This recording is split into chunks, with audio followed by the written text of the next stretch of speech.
Hello friends, welcome back to my YouTube channel. आज मैं आप लोग को घटना चक्र पूर्वालोकन में सामान्य विज्ञान में भौतिकी के चैप्टर नंबर 3 यांत्रिकी के PIQ पढ़ने वाली हूँ। तो फर्स्ट नंबर क्वेश्चन है, साधारण यंत्र किसी व्यक्ति की सहायता करता है। तो साधारण यंत्र जो है वो किसी व्यक्ति का सहायता करता है, तो वो है मेरा कम बल का प्रयोग करके भी उतना ही मात्रा में काम करने में। ऑप्शन बी सही है। एक व्यक्ति एक संवेदनशील तराजू पर खड़ा है, यदि वो गहरी सांस अंदर लेता है तो तराजू की रीडिंग बढ़ेगी। ए सही है। निम्नलिखित में से कौन सी राशि सदिश नहीं है? तो डी आयतन। निम्नलिखित में से कौन सी सदिश राशि है? तो विस्थापन। निम्न में से कौन सी सदिश राशि नहीं है? तो गति। निम्नलिखित में से कौन सी अदिश राशि नहीं है? दाब। निम्नलिखित में से कौन सी एक सदिश राशि है? तो संवेग। पदार्थ के संवेग और वेग के अनुपात में कौन सी भौतिक राशि प्राप्त की जाती है? तो द्रव्यमान। बल गुणनफल है, तो बल गुणनफल है आपका द्रव्यमान और त्वरण के। यदि किसी घन के आयतन और पृष्ठ क्षेत्रफल को निरूपित करने वाली संख्या समान हो तो उस घन के किनारे की लंबाई माप की इकाई में होगी। तो 6। ऊर्जा संरक्षण का आशय है कि ऊर्जा का न तो सृजन हो सकता है और न ही विनाश। हमारे द्वारा उपयोग किए जाने वाले ऊर्जा के अधिकांश स्रोत संग्रहित और ऊर्जा का प्रतिनिधित्व करते हैं। निम्नलिखित में से कौन सा अतः सूर्य की ऊर्जा से व्युत्पन्न नहीं होता है? तो नाभिकीय ऊर्जा और भूतापीय ऊर्जा। हवाओं की ऊर्जा होती है केवल गतिज।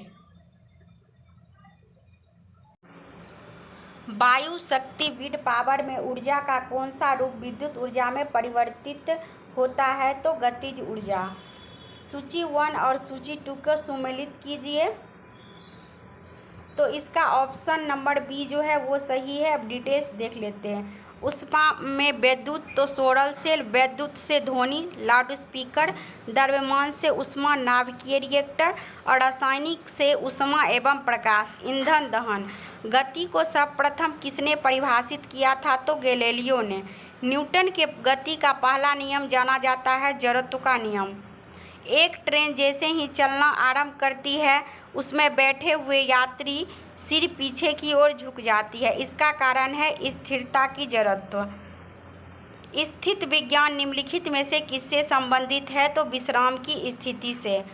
स्टेटमेंट ए है, एक पूर्णतः घष्टहीन पृष्ठ पर खड़ा एक व्यक्ति सीटी बजाने से अपने को गति में ला सकता है। यदि किसी तंत्र पर कोई बाह्य बल क्रियाशील नहीं है तो इसका संवेग h परिवर्तित नहीं हो सकता है। तो ए और आर दोनों सही है। आर जो है ए का सही स्पष्टीकरण नहीं है। सड़क पर चलने की अपेक्षा बर्फ पर चलना कठिन है, क्योंकि बर्फ में सड़क की अपेक्षा घर्षण कम होता है। निम्न कथन पर तथा उसके निकाले गए निष्कर्ष पर विचार कीजिए और बताइए कौन सा निष्कर्ष सही है। भरी हुई गाड़ी को चलाने में उसे चलायमान रखने के लिए आवश्यक ताकत से अपेक्षाकृत अधिक ताकत से धक्का देना पड़ता है, तो एक बार गाड़ी चल पड़ने के बाद घर्षण कम होता है। प्रत्येक क्रिया के लिए एक समान और विपरीत प्रतिक्रिया होती है, यह नियम दिया था न्यूटन ने। एक प्रभावी कोरिलियस बल किस कारण होता है? तो पृथ्वी का घूर्णन। एक मनुष्य स्थिर नाव से 5 मीटर प्रति सेकंड की चाल से कूदा और नाव 0.5 मीटर प्रति सेकंड की चाल से खिसकी। बताइए कि नाव का द्रव्यमान मनुष्य के द्रव्यमान का कितना गुना है? तो 10 गुना है।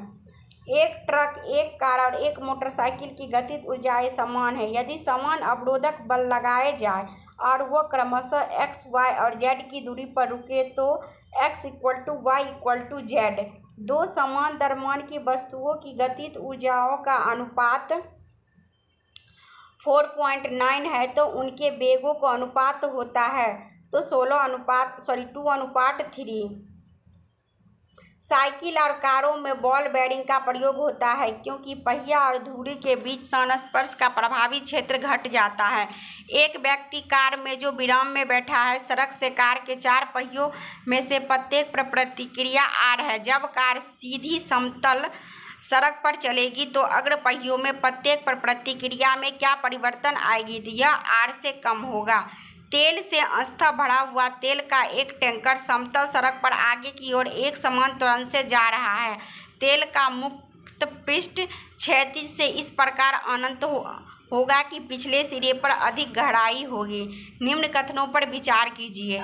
एक तीक्ष्ण वृत्ताकार पथ पर तीव्र गति से ज्ञाता हुआ 4 पहियों वाला वाहन तो बाहर पहियों पर उल्टेगा और बाहर की तरफ पिछलेगा। ए ऑप्शन सही है। किसी बल्लेबाज द्वारा क्रिकेट की गेंद को मारने पर गेंद समतल जमीन पर लुढ़कती है। कुछ दूर लुढ़कने के बाद गेंद रुक जाती है। गेंद रुकने के लिए धीमी होती है क्योंकि गेंद पर गति की दिशा के विपरीत पर एक बल कार्य कर रहा है। त्वरण ज्ञात करने के लिए सही सूत्र कौन सा है? A = V-U/T। वॉशिंग मशीन का कार्य सिद्धांत है अपकेंद्रण पर। मथने के पश्चात क्रीम का दूध से दूध पृथक हो जाने का कारण है अपकेंद्रीय बल। Thank you.